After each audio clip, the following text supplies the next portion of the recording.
પંચમહાલ જિલ્લા પોલીસ દ્વારા તેરા તુજકો અર્પણ કાર્યક્રમ હેઠળ ગુમ થયેલા અને ચોરાયેલા મોબાઈલ ફોન સુધી બહાર પાડવામાં આવ્યા છે.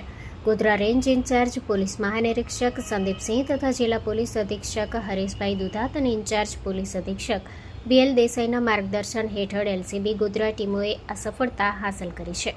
CEIR પોર્ટલ પર ઓનલાઈન અરજીઓ નોંધાવનાર અરજદારો માટે LCB સ્ટાફની અલગ અલગ ટીમો બનાવી ટેકનિકલ રિસોર્સના આધારે તપાસ હાથ ધરવામાં આવી, જેમાં કુલ 31 મોબાઈલ ફોન સુધી બહાર પાડવામાં આવ્યા.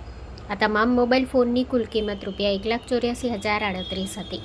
પોલીસ અધિક્ષક BL દેસાઈની અધ્યક્ષતામાં અરજદારોને તેમના ગુમ થયેલા કિંમતી સામાન પરત આપવામાં આવ્યા.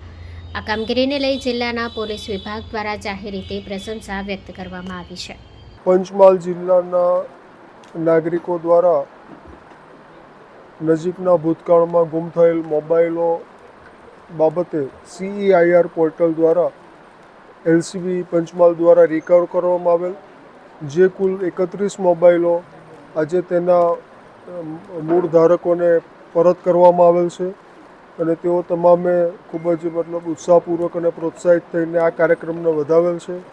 આગામી સમયમાં મોબાઈલ ગુમ થાય અથવા મળી આવે તો શું કાર્યવાહી કરવાની એ બાબતે પણ એ લોકોને સમજ આપવામાં આવેલ છે અને આગામી સમયમાં પણ આ પ્રકારનો તેરા તુજકો અર્પણ કાર્યક્રમનો જે અભિગમ છે હકારાત્મક એ ચાલુ રાખવામાં આવનાર છે.